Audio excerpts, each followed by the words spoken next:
All right, let's jump into another deep dive. Today, we're going to be looking at some drama. Oh boy. Yeah, some serious drama over on BookTube. BookTube drama. Yes, you know that corner of YouTube where it's all things books? Right. And our main source material for today is going to be a video by John Del Rose. Okay. And he kind of breaks down the fallout from these really serious accusations. Interesting. Yeah, and let's just say there's a lot. Right. We've got a potential lawsuit. Wow. We've got even fantasy author Brandon Sanderson pulled. What? Yeah, so all this from just this one video by Del Rose. It's crazy how something that seems so quiet, like reading, can turn into these huge controversies. Yeah, I mean, you don't picture BookTube and think, oh yeah, internet mobs. Yeah, exactly. So yeah, to understand what's going on, we're going to be diving into this video by Del Rose where he analyzes the allegations against this booktuber, Daniel Greene. Okay, so what are the allegations? Well, basically, a woman named Naomi King is accusing Greene of sexual assault. Yeah. And this is all coming out now. It is. And the incident allegedly took place during a trip to Las Vegas, and King says she was on drugs at the time. I see. So that adds another layer of complexity to it. Exactly. And that's something that Del Rose picks up on in his video. How so? Well, he actually seems a little hesitant to fully embrace either side of the story. Oh, interesting. He even uses the term, have you heard this term? Woke on woke violence. I'm not sure I have, actually. Okay, well, just to clarify for everyone, it's often used to describe, like, infighting, right? Oh, I see. So within progressive communities. Oh, okay, yeah. So like when people who generally align on most issues end up turning on each other. Exactly. And so it seems like he's kind of skeptical of both Greene and King. Interesting. What about Greene? How's he responded to all of this? Well, he completely denies everything. Okay. And he is actually threatening legal action. Wow, so he's not taking this lightly at all. No, not at all. But here's the thing. This is where it gets really wild. Okay, tell me more. The BookTube community, they don't wait for any legal proceedings or anything. They didn't? No, they just went right in. Wow. Their response was immediate. It was harsh. So what happened? A lot of booktubers just immediately cut ties with Greene publicly. Oh, wow. Like a complete cancellation. Yeah, basically. So did they just unfollow him or? It was more than that. They were making statements, videos, the whole thing. Oh, wow. But what I think is even more interesting is how Greene's own Discord moderators reacted. What did they do? They didn't just step down. They essentially staged a mutiny. A mutiny? What do you mean? They took control of the server. They rebranded it. No way. Yeah, and anyone who even tried to defend Greene was banned. Oh, wow. So they completely turned on him. They did. Wow. And it goes even further than that. Okay, what else happened? They started actively soliciting donations for King's legal fund. Really? Yes, and one moderator even claimed that they were doubling their donation. Doubling? Using their severance pay. Their severance pay. From Greene. Oh, wow. So it's like they're profiting off of it. That's what Del Rose seems to think. Is kind of, I don't know. Yeah. Well, Del Rose actually uses a much stronger word. Oh, does he? What does he say? He calls it a grift. Oh, wow. He seems to believe that there might be some ulterior motives at play here. Yeah, I mean, that's definitely a possibility. And that skepticism that he has about the moderators, it kind of extends to other booktubers as well. Like who? Well, he specifically calls out Matt's fantasy book reviews. Okay, and what did they do? Well, Matt's fantasy book reviews, they deleted a video defending Greene. Oh, so they were initially on Greene's side. Yeah, it seems that way, but then kind of took it back. I see, so Del Rose is not happy about that. No, he is not. He actually argues that content creators need to stand by their opinions, even when things get controversial. So even if they're wrong. Even if they might be wrong. Interesting. He's saying don't cave to the pressure and delete your content. Wow, so he's really advocating for sticking to your guns no matter what. He is. That's a pretty strong stance to take. It is, and it definitely raises some questions about censorship and self-preservation and the responsibility of content creation. Right, because on one hand,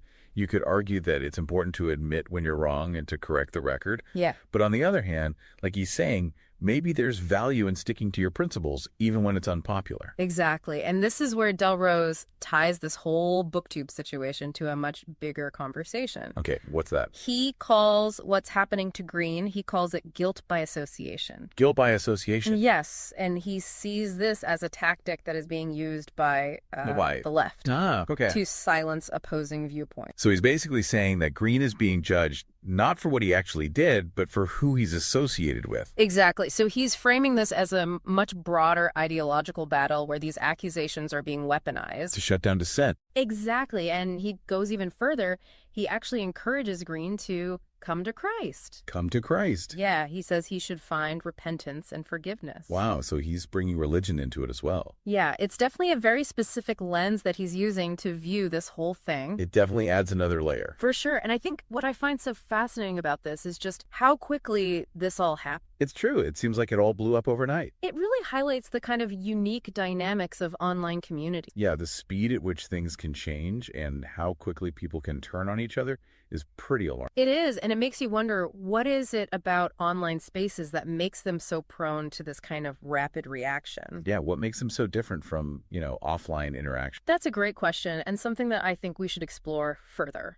I agree. And I think one of the key factors is the speed and the ease with which information or misinformation can spread online. Right. And it feels like in this case, the BookTube community was ready to just pass judgment almost immediately. It does seem that way. And this whole incident, I think it raises some serious questions about due process, even in the digital world. It does. And it makes you think about the role of these social media algorithms in all of this, how they might be amplifying certain voices and perspectives while silencing others. Right. But before we dive into all of that, I think we should shift our focus back to the actions of those Discord moderators. Okay. Their decisions, they raise some interesting ethical questions, don't you think? Oh, absolutely. And that's something we'll dig into after the break. Yeah, I mean, it's one thing to disagree with someone, right? Yeah. Or even choose to just not associate with them anymore. Right. But to actually take over a community that they built. Right. Yeah. And turn it against them. Yeah, and potentially even profit from it. Like, come on. It's pretty ethically murky. Yeah,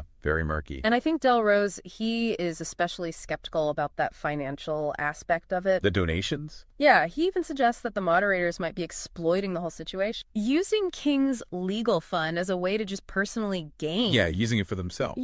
Yeah, which of course is just adding more fuel to this whole fire. Right, of course. And raising even more questions. Yeah. But I think if we zoom out a bit, okay, this isn't just some BookTube drama. Yeah. It's actually a microcosm of something we're seeing more and more online. Like what? This whole phenomenon of cancel culture. Oh, yeah. Right? Definitely. In this case, it really embodies a lot of the anxieties surrounding cancel culture. Like what? The fear of being judged. Mm-hmm. Condemned super quickly, right, often without even having a chance to really defend yourself. Right. Yeah, you just get swept up in it. Exactly. And Del Rose, remember, he uses that term woke on woke violence, yeah, which adds yet another layer to all of this. It does. So is it possible that these sorts of accusations and these rapid condemnation, that they're more likely to happen in specific online communities? I mean, it's possible. Especially maybe those that lean more progressive. It's interesting because you do hear this idea, right? Yeah. That certain groups are more prone to this kind of like purity testing, this swift judgment. Yeah. And it's almost like there's this fear of not being seen as sufficiently woke, right, which leads to people overcompensating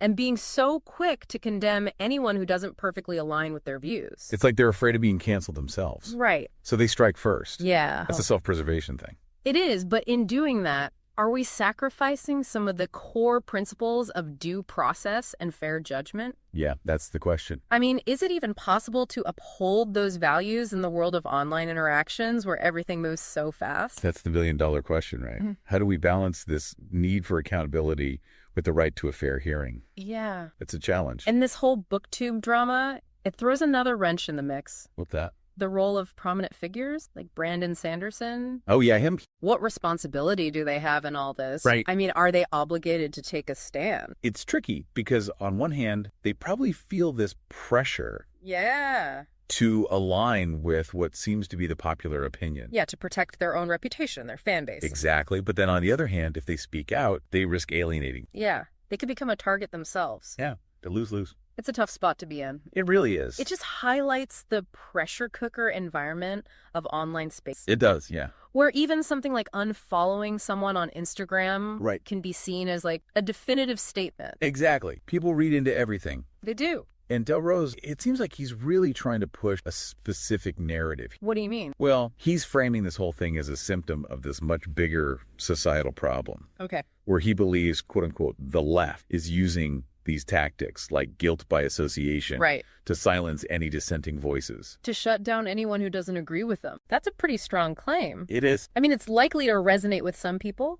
Oh, for sure. But it also raises some concern. Like what? Is he oversimplifying? Yeah. Is he using this specific instance just to push a larger agenda? It's possible. It's something to consider. Yeah. I mean, it seems like he's tapping into this growing anxiety about cancel culture and free speech. For sure. But it's important to remember there are multiple perspectives here. Right. Always. And I think that's one of the big takeaways from this whole deep dive. What's that? We have to approach these situations with a critical eye. Yeah. And realize that there's often more to the story than what's being presented on the surface. Absolutely. There's always more to this. And that everyone has their own motivations and their own bias. Right. Everyone. So as we wrap up our analysis of this booktube drama, what are some key lessons that we take away from it? That's a great question, and I think it's something we should definitely unpack. And not just for online communities, but for our interactions in the real world as well. Right, because these dynamics, they play out everywhere. They do. So let's explore those lessons in just a bit. I mean, we've uncovered like so many layers here. I know, right? It's like the accusations, the community's reaction, those Discord moderators, Del Rose's take on everything. It's lost. Where do we even start? Well, I think one thing that really stands out is just how fast everything happened online. Oh, yeah. It's like the speed of information, but also the speed of judgment. Right, like this whole booktube thing, it all unfolded in, what, a few days? Yeah, and from accusation to condemnation, it was almost instantaneous. It's like the internet is one giant echo chamber. Yeah. Where outrage just spreads so fast. Right, and there's not much room for nuance. Or critical thinking. Not at all. So it feels like, we all need to be more careful about the information we consume online. Yeah, for sure. You can't just take everything at face value. We have to question what we see. Consider different perspectives. Absolutely. And not rush to judge. Yeah, it's about recognizing that our own bias can shape how we interpret. Right, and that the information we're getting might be biased. Exactly, or incomplete. So basically, we need a healthy dose of skepticism. I think so, and that skepticism should extend to the platforms themselves. Oh, you mean like... social media algorithms. Right. They're designed to keep us engaged. Uh-huh. But that often means showing us stuff that just confirms what we already believe. Yeah, or stuff that triggers us, makes us angry. Exactly, and that creates these filter bubbles. Where you only see one side of... It's like a self-perpetuating cycle of outrage. Which doesn't really help. No,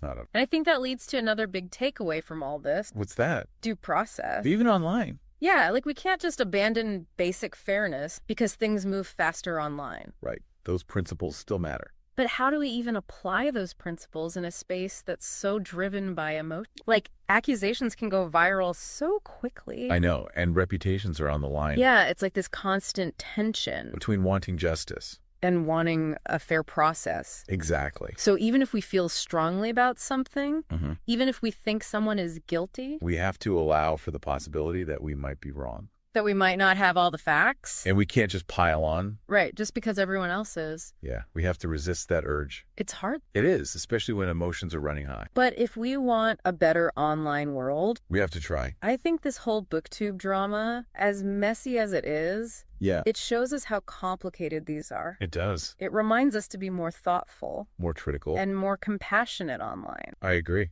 We need to be aware of how things work. Like the algorithms, the power dynamics. And the impact of what we say and do online. It's a call for all of us to be more responsible. So it's not about just avoiding cancel culture. Right. It's about building a better online world. A more nuanced world. More thoughtful, more compassionate. Exactly. And we can't forget, the internet can be a force for good. It can. For connection. Learning. But it takes effort. It takes awareness. And that healthy dose of skepticism we talked about. Absolutely. Well, on that note, thanks for joining us for this deep dive. Yeah, thanks for listening.